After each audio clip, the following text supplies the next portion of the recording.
no clue the power this book possesses. I know those who seek it mean to do this city harm. Before it can be truly saved, Gotham must be burned to the ground.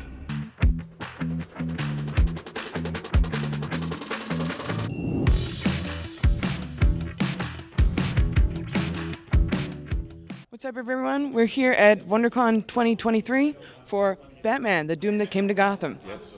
And we're here with... Christopher Berkley, a co-director of the feature.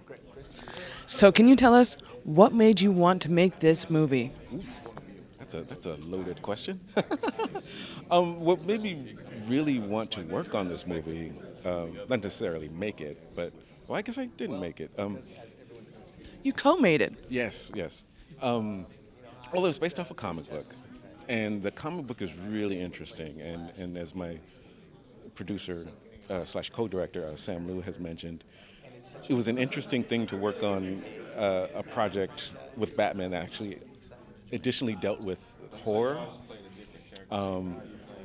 which is something I think like the Batman franchise, because he's a real character, so it's like it's always kind of steered away from horror.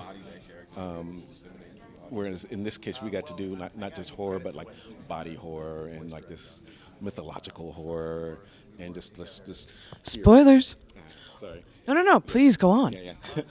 But it's just it's a different take on putting Batman down almost a new path, because Batman himself, he in him being the character that he is, or the persona that he is, he uses his guise of fear, or he's very, what's the word?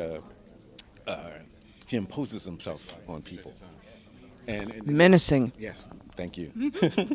But in this case, so with horror, you have something that's menacing towards him and his world.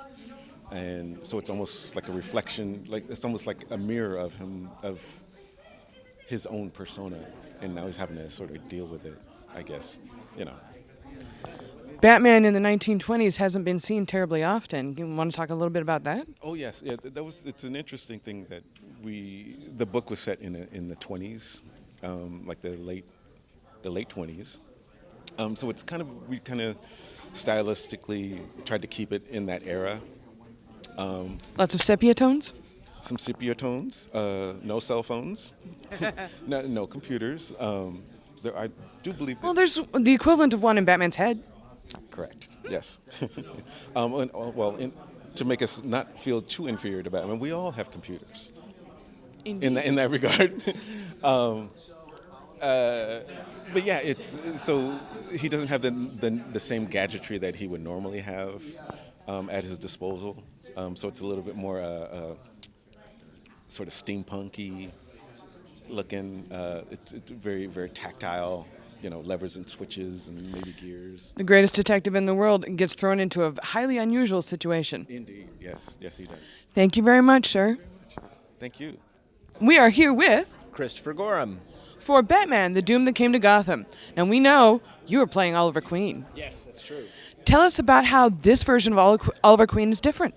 Well, I tell you, this is set in a Lovecraftian world in You're talking my jam. Right, in 1928. So there's monsters and there's magic, and Oliver is one of the only guys who's really aware of what's coming and how bad it is. Actually aware of all the supernatural stuff. Yeah.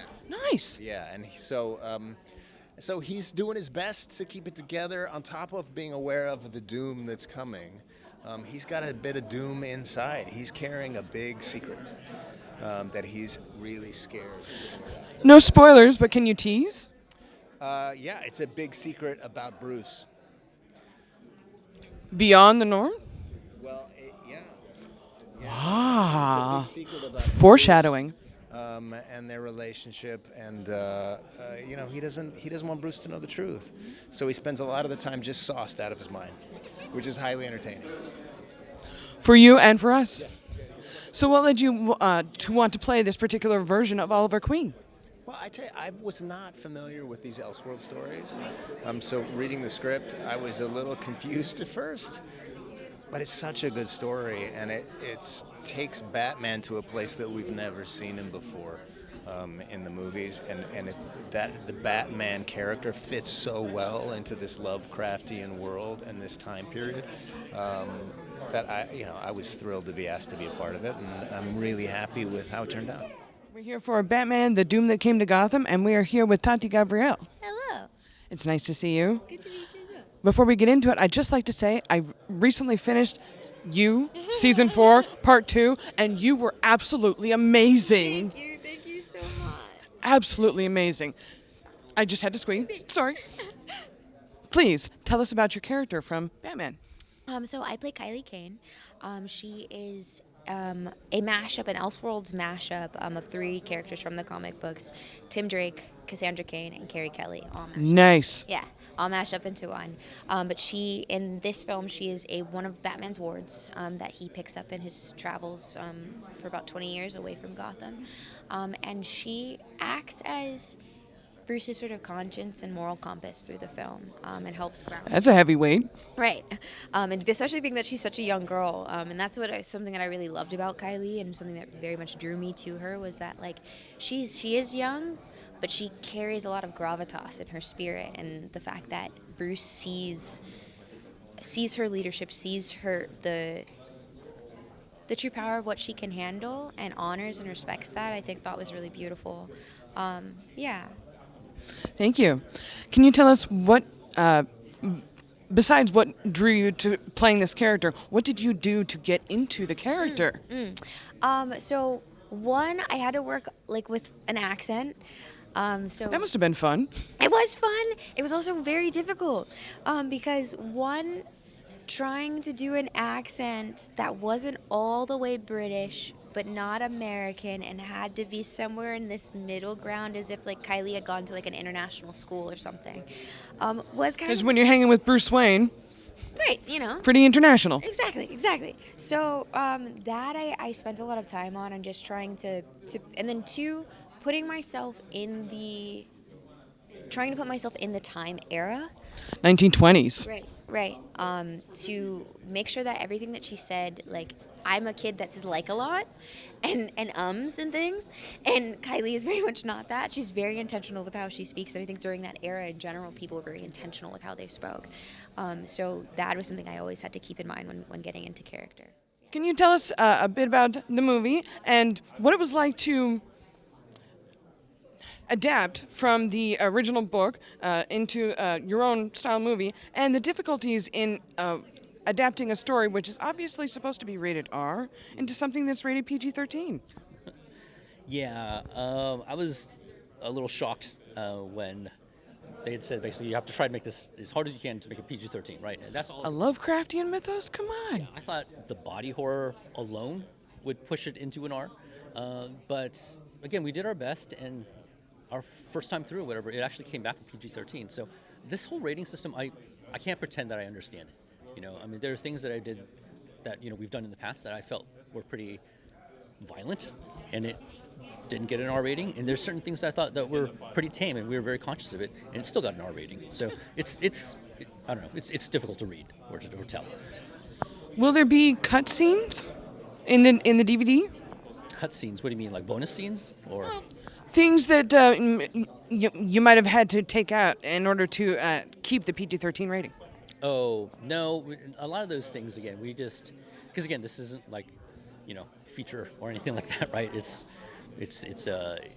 closer to TV animation, I feel like, right? So, I think that if this should ever get an anniversary issue and stuff like that, they may do that, but again, a lot of those types of things we just we lost in the planning, there's things that blood that we had to take out, but as far as staging, transformations, body horror and stuff like that, we knew from the beginning to not even attempt that.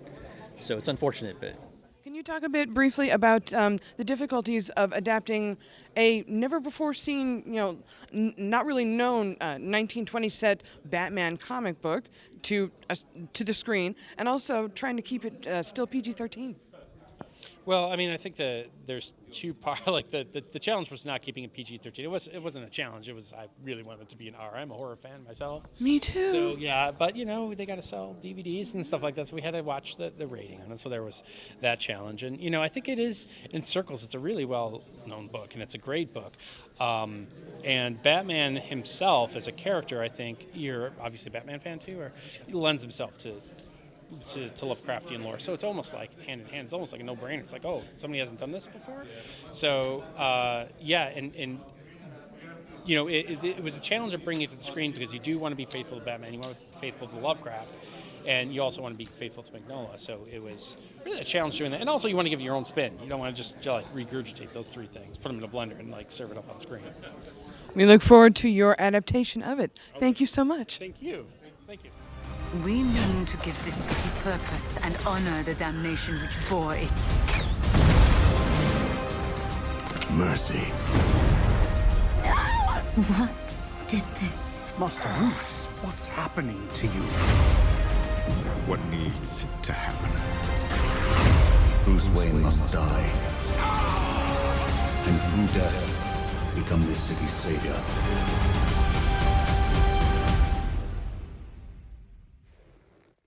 Hello, Bruce. It can't be.